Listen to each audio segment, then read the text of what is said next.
जरूर है, लेकिन मेजॉरिटी ऑफ द स्टूडेंट्स वो हैं जो कि आखिरी 1.5-2 महीने में पढ़ते हैं इम्तिहान से पहले। आप सब तालिब इल्म रहे हैं, मैं भी तालिब इल्म रहा हूँ। हमें पता है कि इम्तिहान करीब आता था तो पढ़ाई शुरू होती थी, उससे पहले नहीं होती थी। इम्तिहान का ना लेने का मतलब यह है कि जो पढ़ाई थोड़ी बहुत होनी भी थी वो भी नहीं होती। तो इसलिए हमने कहा कि इम्तिहान का होना ज़रूरी है, क्योंकि उससे जो लर्निंग लॉसेस हो रहे हैं उसमें कुछ कमी आएगी।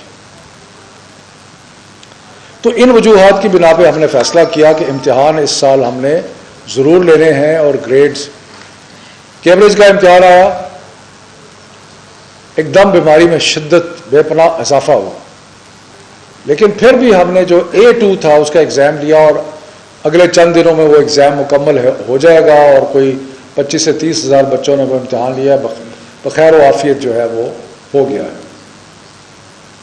उसके बाद जो O लेवल के बच्चे हैं उनके लिए कैम्ब्रिज ने फैसला किया है कि वो एक स्पेशल एग्ज़ाम जुलाई में लेंगे, 26 जुलाई से 6 अगस्त तक, वो भी हो।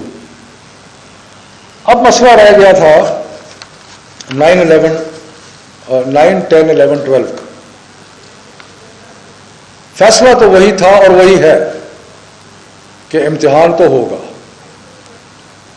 लेकिन एक चीज़ के बारे में हमने बैठ के मशवरा किया, और आज सारे वज़रा, सूबाई वज़रा मौजूद थे आज की मीटिंग में। तो हमने कहा कि एक बात तो तलबा की दुरुस्त है और हमें उसको एक्नॉलेज करना चाहिए, और वो ये है कि क्योंकि स्कूल बंद होते रहे इसलिए उनका जो कोर्स वर्क है वो पूरी तरह मुकम्मल नहीं है उसका। तो ये एक जेन्युइन कंप्लेंट है स्टूडेंट्स की, और हम उसको एक्नॉलेज करते हैं कि ये सही कंप्लेंट है कि स्कूल क्योंकि बंद होते रहे, खुलते रहे, बंद होते रहे, खुलते रहे, तो यकसुई से जो पढ़ाई होनी चाहिए थी वो नहीं हो सकी। तो इसी सिलसिले में आपको याद है कि हमने आज से कई माह पहले ये फैसला किया था कि हमने जो सिलेबस था उसमें से 40% रिड्यूस कर दिया था। और ये जो 40% रिड्यूस किया था वो इसलिए किया था कि बच्चों को सिलेबस मुकम्मल करने की, और स्कूल को सारा वक्त खुला नहीं रहा था। सो इसलिए ये जेन्युइन बात है। और ये कहना कि जी इम्तिहान जो है वो उसके लिए हमें पूरा कोर्स वर्क पूरा मुकम्मल करना नहीं कर सके, तो ये बात दुरुस्त है। इसलिए हमने इस चीज़ को मद्देनज़र रखते हुए, और जो इस वक्त हमारे जो बीमारी के हालात हैं उन सब चीज़ों को मद्देनज़र रखते हुए कुछ फ़ैसले किए हैं, और जो हमने कुछ तब्दीलियाँ की हैं। और जो तब्दीलियाँ की हैं वो ये है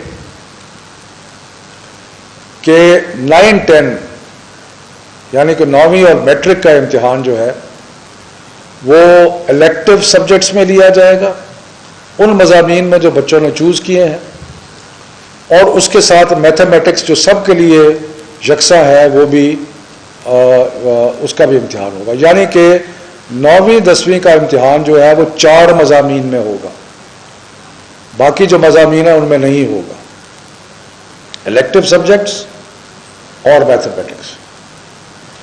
11वीं 12वीं का जो इम्तिहान है वो सिर्फ इलेक्टिव सब्जेक्ट्स में होगा। और ये हमने इसलिए भी सोचा है कि इलेक्टिव सब्जेक्ट्स का, कि अगर किसी ने डॉक्टर बनना है तो उसने बायोलॉजी ली हुई है, उसने केमिस्ट्री ली हुई है वगैरह, किसी ने इंजीनियर बनना है तो उन्होंने और फिज़िक्स और बाकी सब्जेक्ट्स लिए हैं। तो जो भी किसी ने जिस स्ट्रीम में जाना है उस स्ट्रीम का इम्तिहान हम ले लेंगे, और जो बाकी सब्जेक्ट्स हैं उनका इम्तिहान नहीं देंगे। तो ये इससे स्टूडेंट्स के लिए कुछ आसानी जो है वो पैदा होगी। और दूसरा जो आसानी हमने पैदा की है, क्योंकि हम एग्ज़ाम शुरू कर रहे थे, सारे पाकिस्तान के बोर्ड जो थे वो 24 जून से इम्तिहान शुरू कर रहे थे। अब उन्होंने कहा है कि 10 जुलाई के बाद आप इम्तिहान शुरू करें, यानी कि मज़ीद 2-3 हफ्ते जो है वो बच्चों को मिल जाएंगे तैयारी करने के लिए। और तीसरा हमने बोर्ड्स को ये भी कहा है कि एक पर्चे और दूसरे पर्चे में थोड़ा सा वक्फा भी रखें, ताकि ये करने का मकसद ये क्यों किया है।